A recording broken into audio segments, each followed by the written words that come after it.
সংস্কার বিষয়টাই শুরু হয়েছে আমাদের দ্বারা। গণতন্ত্র প্র্যাকটিসের জিনিস, ওটাকে চর্চা করতে হবে। আমাদেরকে আবার আপনার প্রশ্নবিদ্ধ করে অন্য পথে দেখানোর চেষ্টা করা, এটার পেছনে কিছু রাজনৈতিক উদ্দেশ্য থাকতে পারে।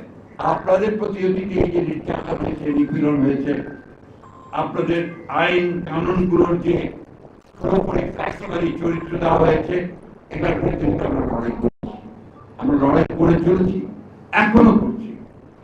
এবং খুব স্পষ্ট ভাষায়, দৃঢ় ভাষায় আমরা বলতে চাই, আমরা কখনোই অন্যায়ভাবে অন্যের মতকে চাপিয়ে দেওয়া আমরা আরেকজনের মতের স্বাধীনতাকে আমরা আমাদের সঙ্গে সমর্থন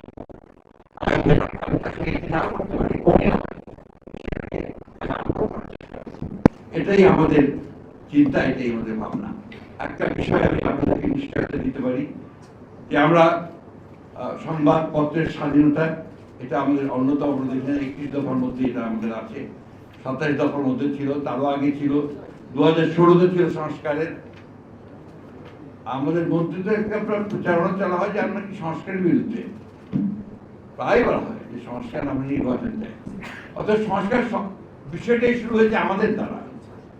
আমরাই আপনার একদলের শাসন ব্যবস্থা থেকে বহুদলীয় শাসন ব্যবস্থায় গেছি, আমরাই আপনার পার্লামেন্টারি ফর্ম অফ গভর্নমেন্টে গেছি প্রেসিডেন্ট ফর্ম অফ গভর্নমেন্ট থেকে। আমরা আমাদের অনেক আপত্তি সত্ত্বেও আমরা কেয়ারটেকার গভর্নমেন্টকে আমরা সংবিধানে নিয়ে এসেছি।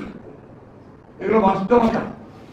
শুধু ওই বাস্তবতা থেকে অযথা আমাদেরকে আবার আপনার প্রশ্নবিদ্ধ করে অন্য পথে দেখানোর চেষ্টা করা, এটার পেছনে কিছু রাজনৈতিক উদ্দেশ্য থাকতে পারে। তবে আমরা আপনাকে নিশ্চিত করতে পারি যে আমরা সংবাদপত্রের স্বাধীনতায় বিশ্বাস করি, শুধু নয়, এটা আমাদের বিশ্বাস, আস্থা, এবং এটাকে আমরা যদি কখনো আমরা সুযোগ পাই সরকারিভাবে, সেখানেও আমরা এটাকে এস্টাবলিশ করবো, না পেরে বিরোধী থাকলে সেখানেও আমরা সেটাকে এস্টাবলিশ করার জন্য আমরা লড়াই সংগ্রাম আমাদের চালিয়ে যাব। যে গণতন্ত্র যদি আমরা সত্যিকার অর্থে প্রতিষ্ঠা করতে চাই, তাহলে একটা গণতান্ত্রিক সমাজ গড়ে তুলতে হবে, চিন্তা ভাবনাগুলোকে গণতান্ত্রিক করতে হবে।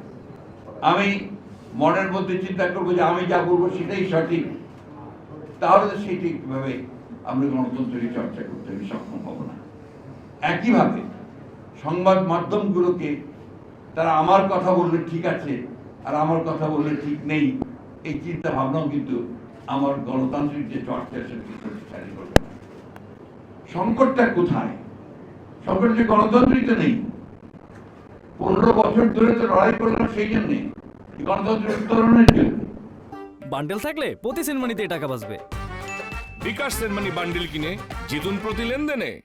24শে জুলাইয়ের ছাত্র জনতার উদ্যোক্তার মধ্য দিয়ে hats off to the student leaders, তাদের জন্য সম্ভব হয়েছে একটা ফ্যাসিস্ট রুলারকে, রেজিমকে সরিয়ে একটা সুযোগ সৃষ্টি করার, যে সুযোগে আমরা একটা গণতান্ত্রিক ব্যবস্থা শুরু করতে পারি।